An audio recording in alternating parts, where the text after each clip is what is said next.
Kapraps, pupuntahan natin ng isang property ngayon na for sale dito sa bayan ng Nagcarlan, Laguna. So dito po, ito po yung sementadong barangay road. Bali maglalakad po tayo papunta doon sa property. Yan, dito na putol yung sementong kalsada. Konting ano lang po, lakad. Ito ay barangay road na rin. So hindi pa lang siya na semento. Pero yan ay sisimintohin na rin mga kapraps. Bali ang property na i-offer ko sa inyo ngayon ay farmland na small cut lang, 456 square meters at saka 400 square meters. So mula dito sa barangay road na to, so mula po dito nasa 150 meters ang distansya nitong property na i-offer ko sa inyo ngayon. So pero ito po ay kalsada na rin mga kapraps. Yan, meron kayo ditong mga madadaanan na mga property. Yan yung mga magagandang property din. Tingnan natin, puntahan natin para makita natin kung anong mga tanim sa loob. Yan, dinidevelop mga kapraps na property. Gagawin yatang resort. May ginawa silang swimming pool diyan. So pwede naman pong ipasok ang inyong sasakyan dito. Kasi patag naman, pantay naman po ang lupa.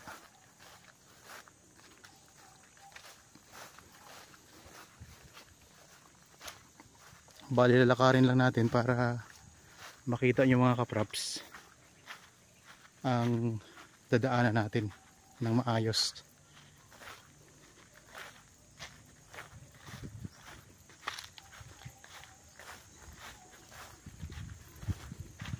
Kung kayo po ay naghahanap ng property na maliliit lang, so ito, tingnan nyo ito mga kapraps. Kung magugustuhan nyo po, ayan, kontakin nyo lang po kami sa mga contact details na makikita nyo po sa inyong mga screen. Pwede po kayong tumawag sa amin sa Viber, cellphone number, Facebook Messenger, sa WhatsApp. Pwede po kayong tumawag sa amin mga kapraps o mag-chat.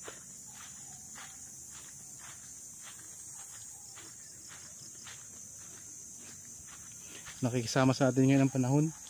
Hindi siya maulan, hindi rin siya mainit. Kaya maganda pa ganito. Masarap mag-tripping, walang init mga kapraps.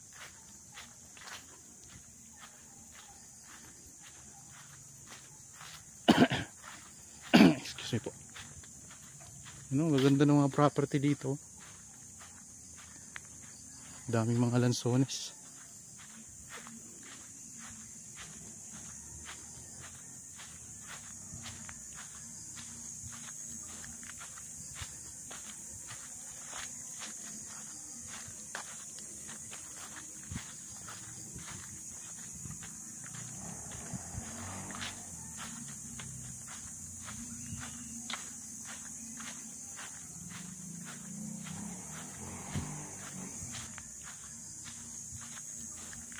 Okay, malapit na tayo mga kapraps. Yan. Ito po yung 456 square meters. Ito mga kapraps, dito po ang simula ng property. So ito nga po yung right of way na 5 meters ang lapad. So nasa mahigit 150 meters ang distansya nito sa doon sa pinanggalingan natin kanina na barangay road. Ito may katabi kayong property. Tapos ito na po yung property na in-offer namin. 456 square meters, small cut na farmland. Yan ang mga tanim. Tingnan natin mga kapraps. Patag na patag ang lupa. Tapos may mga tanim na Carabao grass yung lupa. So marami itong mga tanim na lansones. Ayun o. Daming lansones mga kapraps. Tapos mayroon ding puno ng mangga. Dito sa gilid mayroon ka ng bakod na barbed wire. Kasi sakop ka na nitong kabilang property. Bakod kasi yan ng kabilang property. Mayroong 2 puno ng mangga. Yan. Ito. 2 puno ng mangga mga kapraps. Yan.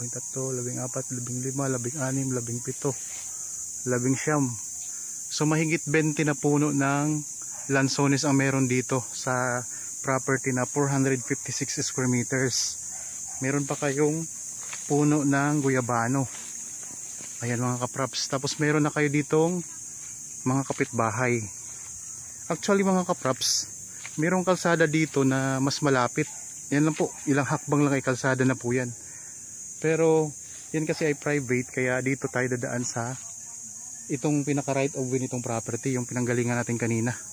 So barangay road din naman po yun.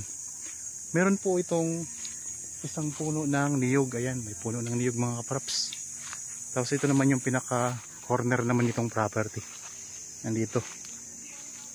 Yan dito mga kapraps sa gilid, may barbed wire na rin yan na bakod, kaso lang po ay kinalawang na kaya nasisira na yung iba. Maganda mga kapraps, maraming tanim.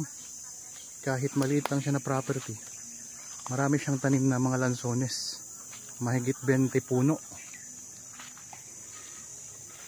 Tapos yan yung katabing property, yun naman yung 400 square meters. Magkatapat lang sila. Kung halimbawa gusto nyo bilhin pareho yung dalawa, so magkatapatan lang po mga kapraps, napapagitnaan lang kayo ng kalsada. Itong ating kinaroroonan ngayon, ito yung 456 square meters. At yung kabila po, yun yung 400 square meters.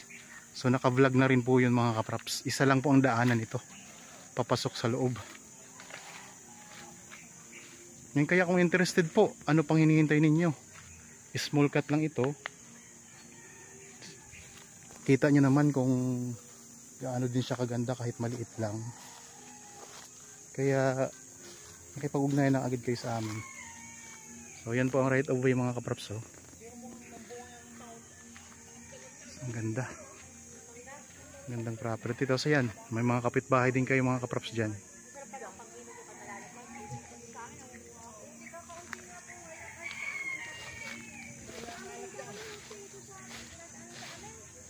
Balik tayo dito sa looban.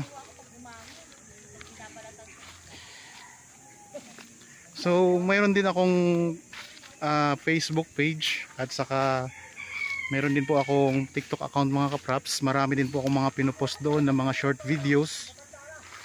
Baka pwedeng i-like nyo na rin po at follow na rin kayo doon para mapanood nyo po yung aking mga videos na naka-upload na. So iba't ibang property din po yun. Okay, may nililinis na ni kuya yung property. Oh. Kita nyo may taga-ano pa kayo, taga-alaga pa kayo ng lupaw. Gandang property mga kapraps. Guyabano no. Okay, sana po ay nagustuhan nyo ang property na in-offer ko sa inyo ngayon. Para po sa mga bago pa lang sa aking channel at napadaan lang dito sa aking channel, huwag nyo pong kalimutang mag-subscribe at pindutin na rin po ang notification bell para maging updated kayo sa mga bagong property na i-offer namin. Maraming salamat po, lagi tayong mag-iingat at God bless po sa ating lahat mga kapraps.